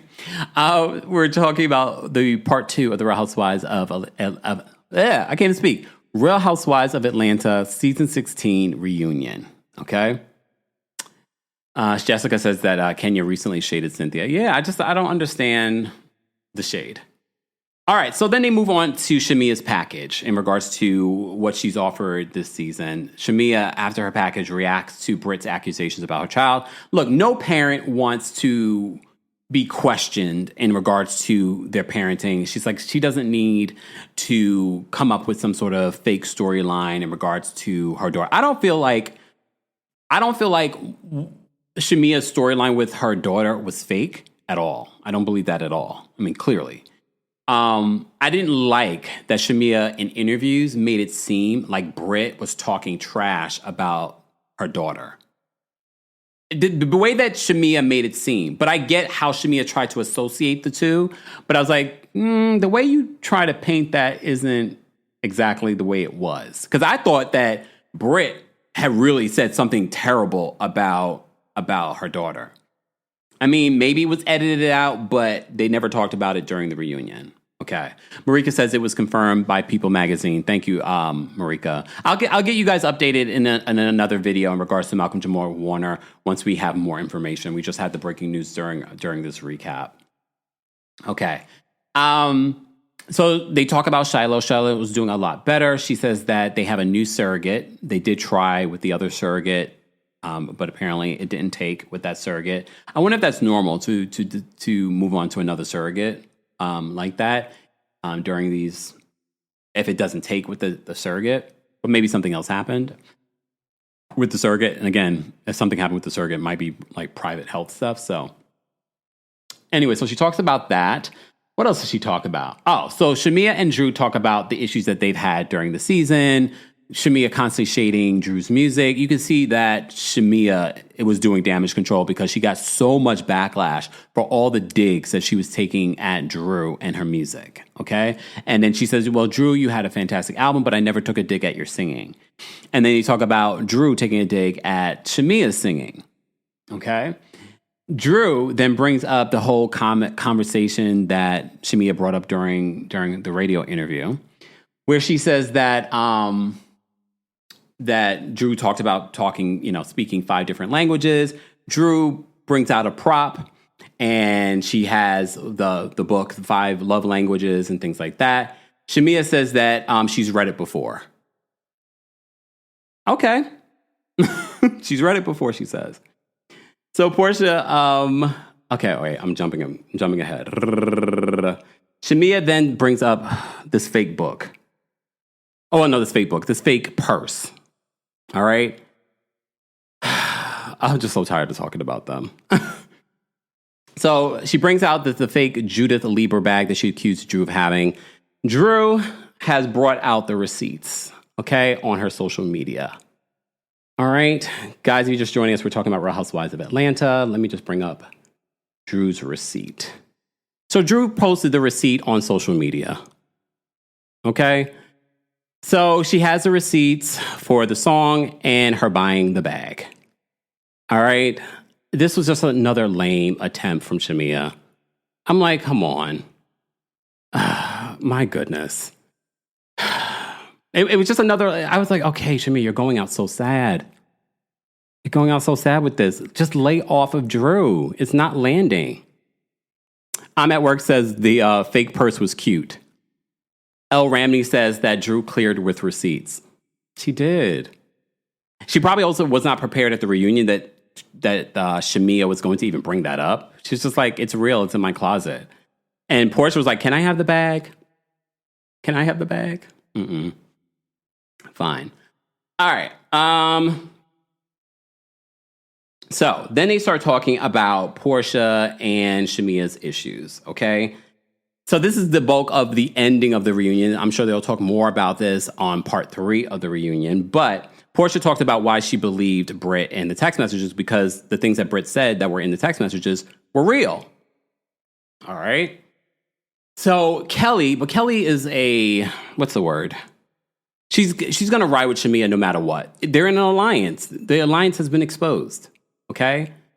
So Kelly denies that she saw any of the text messages when they were hanging out. All right? Drew says that Shamea told Angela and Drew that she was hurt by Porsha. So this brings up, this comes, and again, I know Porsha and Shamea are going at it on social media right now. All right, so Porsha says that she did more than just congratulate Shamea. She also sent Shamea flowers. During the uncensored extended version of the reunion, they literally show the footage that Porsha had, okay? So Porsha has shared this on social media in regards to the receipts. Okay, hold on. Let me show Porsha's receipts. So Porsha shows this on the reunion, too. She shows the video footage of her being at, I guess this was the dowry celebration, but Porsha says, yeah, I was at one of your weddings, blah, blah, blah. But I think it was a dowry celebration. It wasn't the official wedding. But Porsha says, well, what did Gerald consider a wedding? Okay, Porsha, your excuses. Porsha even brings up her medical condition. And Kelly's just like, what's the medical condition? She's like, it's not funny. It is kind of funny. But Porsha posted this on social media. Porsha, I still get to see your posts. Okay. Porsha says, unseen receipts from reunion episode 2, because you didn't see them during the Bravo version, but the Peacock version, you do get to see her show the video footage of Shamea sending the video of her receiving the flowers. She was like, I didn't just send her a congratulation text. I sent her flowers. All right. And Shamea, during this, she's just like, oh, but we never went out. We never did anything. And I was just like, oh, God. My gosh. So slide 1 of the post that Porsha posted on her social media. Lie 1. Queen Shamea Mwangi, first wedding, I'm by her side as a bridesmaid. Location, Atlanta, Georgia. Second wedding was in Africa. Reference interview, Breakfast Club. Shamea stated, I only had one wedding, and clearly she had 2. All right, those of you, because where's Gerald from? He's from Kenya. Is the dowry celebration considered a wedding? Please weigh in, because I'm not going to sit here and pretend like I am the expert when it comes to these celebrations. So I much rather someone from the culture speak out on this, okay? So, but according to Porsha, she feels like it was considered a wedding, okay? So slide 2 that she shares, lie 2, okay? She says, I sent Shamea flowers to congratulate my bestie for joining RHOA. Her video she made thanking me, followed by an excited congratulatory phone call I made to her, as well as a lengthy caption on Instagram posts, 4 slides of peach photos, excitement, celebrating Queen Mwangi as a full-time housewife and peach holder. Reference, Candy interview Shamea claimed I only said a simple congratulations on the phone. Case closed. Hashtag 4th wall. RHOA. P.S. Shamea, she tagged Shamea.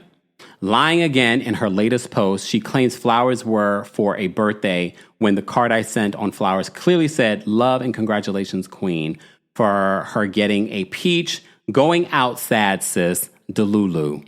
And you better not edit it either. Did she put in the screenshots, Drew song, Delulu? Just saying. Uh-oh, hold on. Persevanka? I apologize. says, yes, it is considered a traditional wedding. Purple Yellow says a dowry is not a wedding. Okay. I don't know. Okay. Ree says, the fact that Porsha loves to fraternize with African men and she doesn't know the difference between a dowry ceremony and a traditional wedding blows my mind. All right. Okay, but there's more because Shamea responds and says in the comments, again, I had one wedding that took place in Nairobi, Kenya. Shout out to Nairobi. What you attended was my dowry ceremony in my mom's backyard. Second, you sent flowers my birthday week just before we started filming. I had my peach for over a month. I only said we never celebrated. You can keep your fake receipts with your fake A friendship. It's crazy how I can be considered your lapdog for writing so hard for you. But at the same time, you say I was trying to sabotage you. Make it make sense. Since I got my peach, you've been trying to find a reason to end this friendship. You're unbelievable. So she's saying that there's been changed behavior since she got her peach? When did she file for divorce, Porsha? When did she file for divorce? Because they started filming in May of last year. Foxy says, sorry, but this beef is ridiculous. Honestly, what they're fighting about doesn't seem like it's that deep, right? And maybe the beef is more between the moms, and I hope in part 3 of the reunion, we actually get to the bottom of what happened between the mothers, because maybe that will give us a better idea as to why the daughters are fighting like this. Dainty Bella says, those women are not real friends. Jessica says, a dowry ceremony was not a wedding. All they did was put money on my head. I hated it. Oh.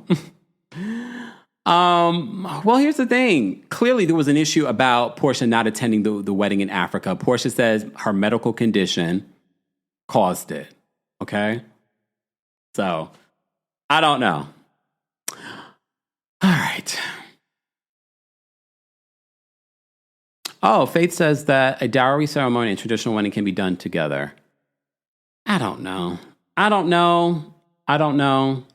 care, but fine. So Porsha's responding to Shamea. Porsha in her Instagram story. Yes, Porsha, I still get to see it. Porsha says, P.S. Shamea Morton lying again in her latest post. She claims flowers were for her birthday when the card I sent on the flowers clearly say congratulations. Going out sad, sis, Delulu. And you better not edit it either. Do you think that these two make peace at the reunion? Because, I've been predicting that they make peace. They're going to have a heartfelt moment, cry, boo-hoo, and then make peace at the reunion. Based off of what's happening on social media, I don't know. Who got diabetes? OMG. Okay, we have members that are backstage that want to call in. So they end the reunion with a major back and forth between Porsha and Shamea. Let me just make sure that there isn't anything that I'm missing. Porsha denies that Shamea tried to bring her into this alliance with her, Britt and Kelly. Okay? Porsha says that Shamea continued this smear campaign after her birthday post. Because you remember the birthday post where she celebrated Shamea and Shamea was so happy about it. Porsha accuses Shamea of lying. She says, because you're lying. I feel like Shamea is lying. And then Shamea brings up what Porsha said about her mom. And her mom doing something egregious. So that's how they end the reunion.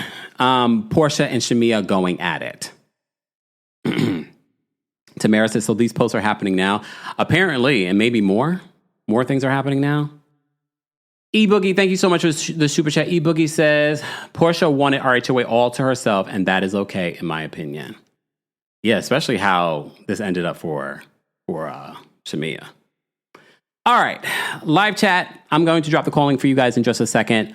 Those of you that are backstage members, you will have 30 seconds to share your thoughts, okay, on the Real Housewives of Atlanta Part 2 of the reunion. If you're part of the replay crew, be sure to let us know your thoughts and opinions on this reunion. All right? Delicious says that they're so high school. Yeah, they are. All right. Don't forget, guys, the opinions of the callers do not represent the opinions of myself, the Kempire LLC, or our sponsors. We're talking about the Real Housewives of Atlanta reunion. Cynthia's backstage. We're going to bring Cynthia up first. Cynthia, what did you want to share? Cynthia? All right. Well, I'll pray about that advanced patho. Cynthia? Cynthia? Give us a call. All right, we're gonna drop Cynthia because Cynthia was on a call. All right, Jenna, we're gonna bring up next. Jenna, what did you want to share? I was just thinking Cynthia was going to go first, talk about her sister again. Let me stop before I cause problems with their family. How you doing?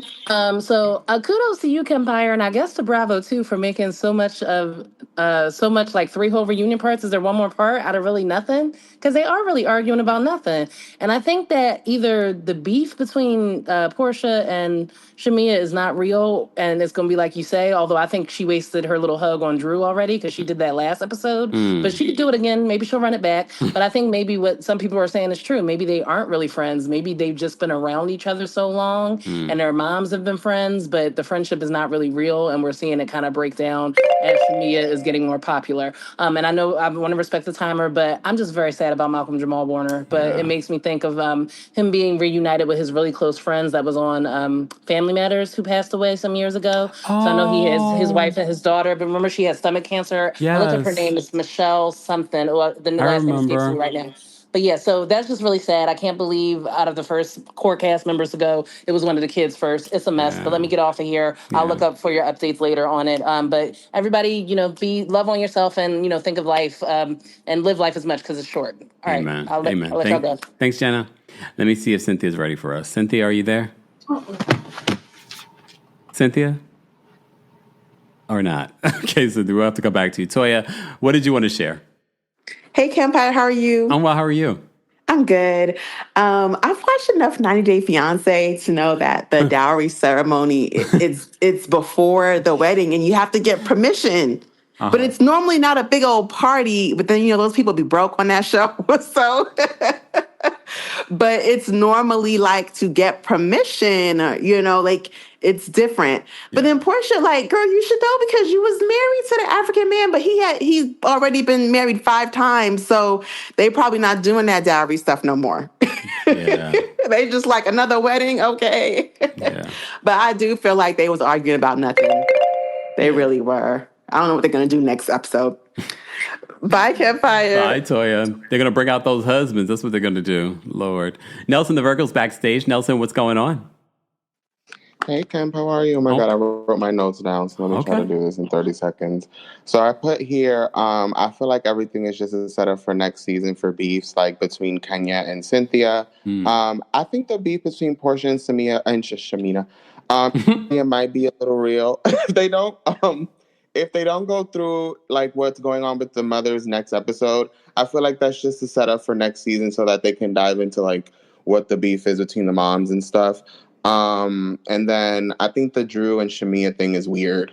The whole thing with the bag was kind of funny to me. I thought it was just kind of stupid. And it just seems like they're just setting up a lot of alliances and stuff like that. So we'll see what it is. But I hope you have a great day. Have a good one. You too, Nelson. Take care.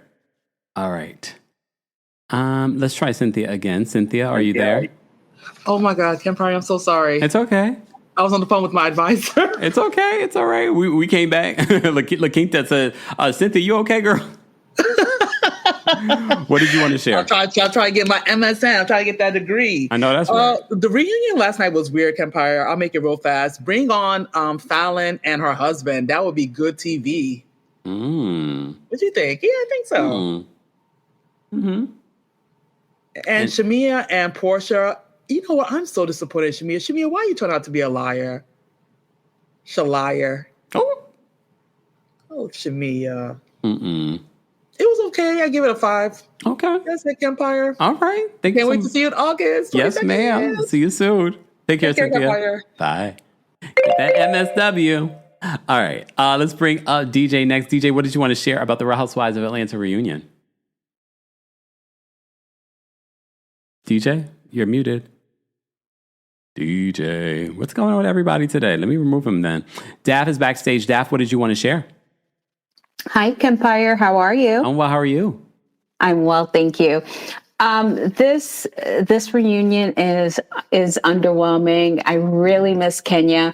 But what I do love is how Cynthia is making everyone accountable. And I'm enjoying that. And I'm enjoying seeing a little bit of maturity from Phaedra, because she is at that age where she should, be a bit more mature. But I did like the conversation they had with Shamea about saying, hey, if you're not okay, it's okay to say you're not okay. And I love that Cynthia told her that. And I love that Phaedra, came in on that. After that, I'm just looking forward to Charles reading the girls next week and maybe finding out a smidget as to what egregious thing Mama Morton did to Miss Diane. Yeah. And that's it. Thanks, Daph. Take care. Bye-bye. I don't think they're going to tell us, but maybe that will save the reunion. If they tell us what happened between Miss Morton, Mama Morton, and Miss Diane, then that will save the reunion. Let's bring up Shakia. Shakia, what did you want to share? Hi, Kempire. How are you? I'm well. How are you? I'm pretty good, thank you. So I think this whole season and reunion has just been very, very slow, kind of annoying. I never thought that I would miss Kenya. I was never a part of Team Twirl, but I really do miss her, missing her on the show, especially this reunion. Shamea and Porsha, I really just think that they're going to open up the show with having their sit down next season about what's going on between Mama Morton and Miss Diane. But overall, it's just a bore, and I'm over it. Okay. Thanks, Shakia. Thank you. Bye. All right. Let's bring up Tyler next. Ooh, hold on. There we go. Tyler, what's going on? Hi, can you hear me? Yes. Okay, I'm so disappointed in Shamea. Let me say this: her and Porsha are both lying. What I will say is it's just this simple. Shamea is not bold enough to state her own opinions and how she truly feels. She just sits in people, hurting her feelings and doing her dirty, and she talks crap behind their back rather than saying it to them.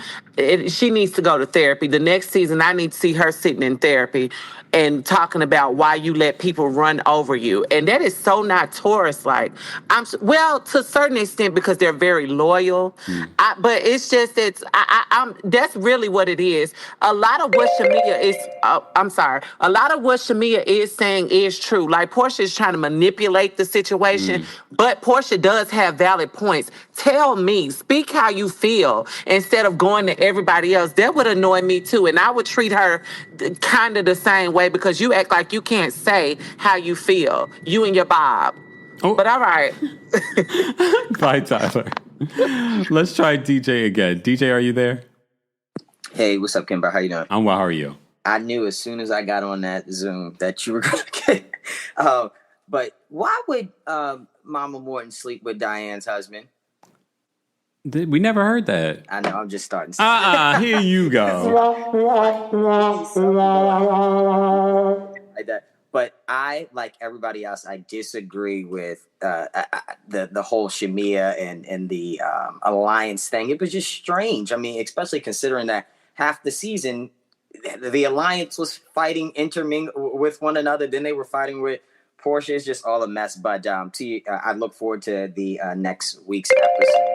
The commentary, of course, has been great. You're keeping me entertained at work. Thank you. Thanks, DJ. Take care. All right. Let's go to Dalen. Dalen, what's going on? What do you want to share about Real Housewives of Atlanta? Hi, Kempire. How are you? I'm well. How are you?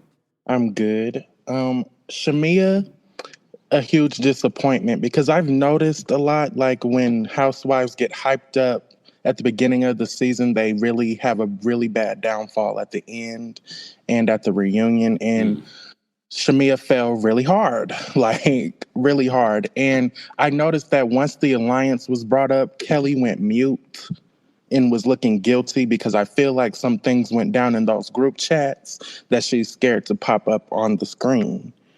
So I agree with Porsha when it comes to that alliance stuff, but I just feel like Shamea needs to get a backbone, because you were all up her behind all season. Now the friendship is fake. That's weird to me. That's all I have to say. All right. Thank you so much, Dalen. Thank you. All right. Guys, we're just taking calls from members right now. If we get to 1,000 likes before I get to my last member, I will drop the call link for the live chat. If not, it's okay.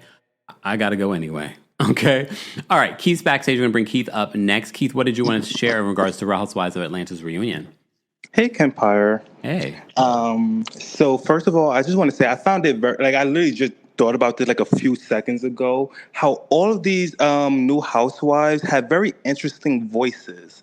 You know, like how Britt has a very nasally voice, Kelly is very loud, and, you know, Angela always sounds like she's about to tell a joke after she speaks. Like, always a question mark when she speaks. No shade, Angela, but, you know, she there's something very interesting about her voice. But also, let Shamea and Marlo be prime examples as to why Forever Friend of should never be full-time.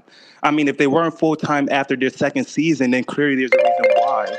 I mean, they've never been interesting. And it takes more than a husband and money to be a successful housewife. You actually need to have a personality. But that's about it. Agreed. Thanks, Keith. All right, we've got Scarlett J backstage. Scarlett, what did you want to share about Real Housewives of Atlanta? Hi, Kempire. I have not called in a long time, so I'm going to make this quick. So my issue with this entire reunion and season is that no one had the smoke for each other at the time of the season. And now y'all all want to bring all of these issues during the reunion. Kelly, you should have brought all that smoke that you brought at the reunion. You should have brought it on episode 2 when you called about Porsha's, stealing another husband. Shamea, you should have had your smoke for Porsha all season. Drew, you should have had your smoke for Porsha all season. Angela, you should have had your smoke about Phaedra. Like, I feel like a lot of these things that they're talking about at the reunion, it was not presented on the show, and it just makes for a lackluster reunion. That's why I'm not watching until I watch your shows, your reviews. Thank you so much, Scarlett. Take care. All right. Bye. All right.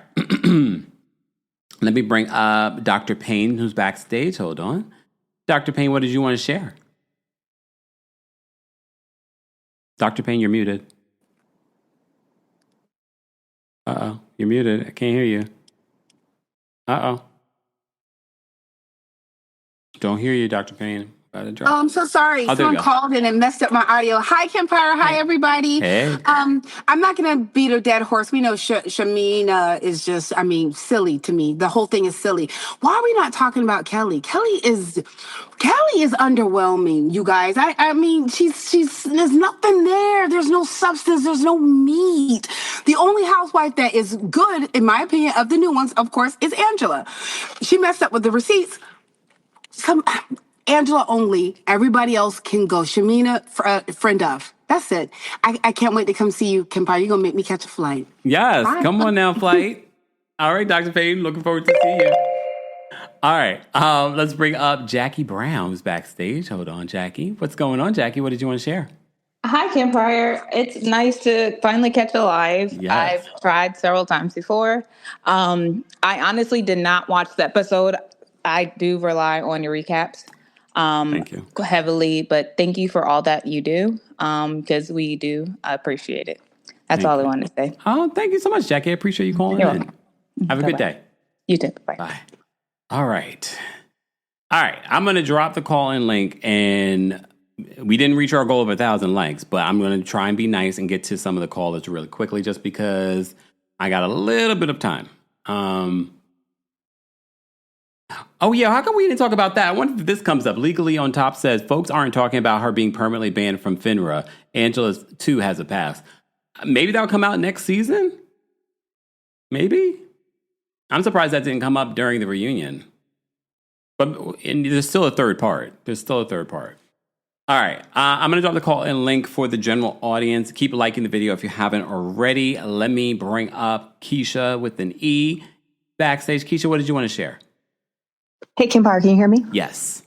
Hello, everyone. Okay, so I give this episode a 2. I just thought it was a filler episode. It really didn't give me anything. And 2 things that I learned, pretty much that Phaedra has a sibling. Never knew that. And the second thing is that you can fake a birth certificate because Angela was definitely born in the 70s. Don't know what year, but it was not 81. There's absolutely no way. So that's it. That's all. Thank you. Thank you so much, Keisha. Bye. Gosh, She was definitely born in the 70s. Lord have mercy. I mean, she's not that far off from the 70s, but still, come on. All right, let me bring up Twan the Don. Twan, what did you want to share? Okay, I'm going to keep it brief. Good afternoon, everyone. It's not going to be too much shade. It's just, I think this is just time to end RHOA. It was boring. I'm not excited with what I've seen so far. Even for Angela having a great season, I feel like she kind of flopped on the reunion so far, and I was looking forward to more, but nothing's adding up to what she's saying. And, you know, I can't stand Phaedra, but this time I think she was honest, and I don't think she had anything to do with it. I'm bored. I just like your reviews. That's all. You made it more entertaining than the reunion, so that's all I got to say. Well, thank you. Thank you, Twan. Take care. Guys, don't forget, The Kempire After Dark, The Villain Era, is coming to Atlanta on August 5th, and I'm in D.C. on August 22nd. Don't forget, then we have our New York City show on September 12th. Ticket information, including meet and greets, will be available in the description. The New York City show, though, has a live stream option, so anyone can attend that show. So go get your tickets today. That's a separate link. All right, let's bring up Anthony next. Anthony, what did you want to share about Real Housewives of Atlanta? Hey everyone, Anthony from Los Angeles, California. How are you today? I'm well. How are you? Good. So for this episode was okay. I'm going to give it a 6 out of 10. 2 points, Britt and Kenya, and second Phaedra. For Britt and Kenya, they both should have been fired. They were both in the wrong. For Bravo to keep Britt with her fake private jet shopping, her fake sports car shopping, she can't even host a proper event. How are you not going to give people food? Stay over there with Naked Bears or whatever brand of hers is. The final goodbye to her. And for Phaedra, for her comment on Married to Medicine, I'll give her 1 point. She was my introduction to the series. I never seen the show, but she was the reason why I watched season 10. Last season was a mess, but we all know she's only here in Atlanta because of Cannon Burrs left. So, Cannon Burrs. That's it. Thank you so much, Kempire. Thank you so much, Anthony. All right, YG is backstage. We're going to bring YG up next. YG, what did you want to share? Hi, hello, everyone. I just want to say, since no one's catching it, I'm just going to say it. I think this is a scheme that Porsha and Britt set up. I think Portia's getting her lick back and is throwing Phaedra under the bus at the extent of the marriage of Angela. I think that Britt is not there, so no one's really noticing that this is something that Porsha did. But if you catch Porsha while it's all going down, Portia's just mute, silent, and just eating it all up, while Phaedra unfortunately takes all the heat and all the banter. Okay. That's all. Thanks, YG, for calling in. All right. For those that are asking about Angela and the FINRA stuff, I did a whole video talking about that. So be sure to check that out here on YouTube. Head on over. Just put in the Google, maybe Angela Oakley, FINRA, Kempire. It should come up. All right, let me get to these last couple of callers. Excommunicados backstage. Excommunicado, what did you want to share? Hi, Kempire. How are you doing? I'm well. How are you? Great, thanks. So, Angela, Phaedra, I still think production did it. I think production probably went to Marcos's restaurant, got some witty information that shit was happening there with Charles, and they're like, okay, come on to the show and come stir up the whole shit. I think they did it. As for Shamea and Porsha, I don't know. With the whole social media arguments right now, it seems like, okay, it's a bit deeper. But on the show, at the reunion, I felt like there were times when they were both actually being able to show each other some level of like cordiality and love still. But I feel like Shamea is like someone who is not able to kind of face the abuser and not able to speak up about their feelings. So because she seems to sweep a lot of things under the rug and it's like, okay, I'll just get past it. I'm over it and I'm done with it. But inside it's still boiling with her. And probably that's why she's not bringing it up. And good thing that Cynthia and the others were able to make her acknowledge that. Hopefully she can work on that, but I don't know. Okay. All right. Excommunicado, thank you for calling in. All right. Twan, thank you so much for the super chat. Twan says it's heartbreaking to see this is what they came up with after having us wait so long for season 16. I expected more. And I guess Kenya more. Get it? Thank you so much for the super chat. We appreciate the support. And thank you guys so much for over 1,000 likes. Keep liking the video. It's easy and it's free. Solo Star is backstage. Solo Star, what did you want to share? Hi, Kempire. Hey. I've been a very long time listener, first time caller. Okay. And I just had to say, because Shamea is not as innocent as you guys claim. I feel like she is very sneaky, manipulative, mean girl. And I feel like she waited for this moment to call out Porsha. She wanted to be on TV. She wanted first chair. And now I'm going to go at this girl that I never liked for years. Oh. Yeah. Okay. And that's all I have to say. Wow. Okay. Thanks, Soul Star. All right. Take care. Bye. Soul Star must not be listening to our reviews. We haven't really liked Shamea either. But it's okay. Audrey's backstage. We'll bring Audrey up next. Audrey, what did you want to share? Hey there, Kempire. How are you? Oh, well, how are you? I'm doing fine. Just want to let everyone know who's, scared about going to the Kempire show alone. Don't be scared. I met a friend last year there, and now we are getting together our plan to meet up again for the Kempire show. So you meet people there, so don't be afraid. Yes. So I just wanted to say, did anyone clock how Shamea was talking to Gerald or whatever on the phone? Why wasn't he there? And then the fact that okay, they usually tape it in New York, but they taped it it says Atlanta, but that studio is actually in DeKalb County, still not far from where they all live. There's no reason. And he was in a relaxed polo, if you notice, so there was no reason why he wasn't there. So that was just weird, and how they didn't even kind of address that. Maybe they'll do it in this next episode. Mm-hmm. And one more thing, I thought Kenya Moore's note was actually very classy. Mm-hmm. Again, she took responsibility. Again, she took accountability. Again, she extended her apologies. I really think that Bravo messed up with this. I hope she is back next year. They bet on Brit, which was a terrible bet, and it screwed up the rest of the season. It screwed up this reunion, which is lackluster. I was literally steaming my dress yesterday as I was watching this and walking in and out of the room. That's how boring it was. So I just hope that they get it together for next year, next season, and get rid of the duds, because this ain't it. But anyway, that's all I have to say. Kempire, have a good rest of your day, and I'll see you in August in Atlanta. Y'all get your tickets. Yes, Bye. Audrey. Thank you so much. Bye. I forgot to put the timer on. Luckily for Audrey. But I'll see Audrey. I met Audrey in Atlanta last year, so I'm looking forward to all the people that came to the last show to come to this show. But if you missed our last show, don't forget the Kempire After Dark, The Villain Era, is coming to Atlanta City Winery August 5th. Go get your tickets. Again, don't be scared to come by yourself, or with yourself, as I like to say. And then I'm coming to D.C. August 22nd, then New York City, September 12th. Ticket information's in the bio or the description. There we go. All right. I do want to say thank you to everyone that called in. Thank you to everyone that sent in super chats. Thank you to our King's Guards. Thank you to our channel members. Thank you to our subscribers. Final thoughts.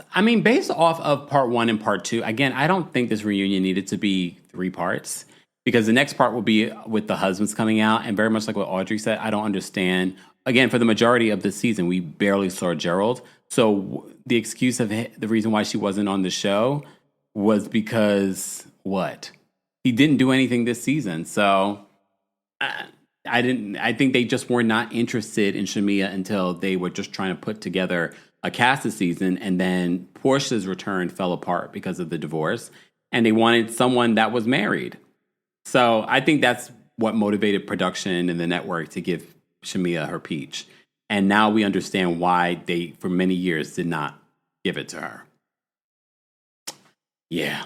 But it's okay, Shamea. Not everybody's made for reality television. This is such a sad way to go out. But life, you make choices. This was your choice. Okay? Don't forget, guys, later this week, we will be recapping Real Housewives of Miami, Real Housewives of Orange County, and, of course, more pop culture news. We had the breaking news earlier today that Cosby Show star Malcolm-Jamal Warner has passed away at the age of 54 years old. Stay tuned for more updates here on the channel in regards to it. According to TMZ's unconfirmed but reliable source, he passed away due to a drowning.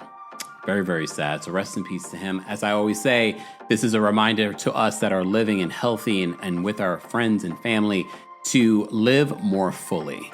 I think it's a perfect way for us to end today's Real Housewives of Atlanta recap. I appreciate you all being here. Thank you to everyone that liked the video. Thank you to everyone that sent in Super Chats, Venmos, Cash Apps, PayPals. I see that after the live. Appreciate you. Again, we appreciate everyone being here. If you're part of the replay crew, be sure to like the video, subscribe if you haven't subscribed, and be sure to share your thoughts in the description. All right, bye y'all. See you guys in the next one. Thanks for tuning in to Kempire here on the Kempire Radio Network. As always, you can hear Kempire on Apple Podcasts and on Spotify or wherever you get your podcasts. More information can be found on KempireRadio.com.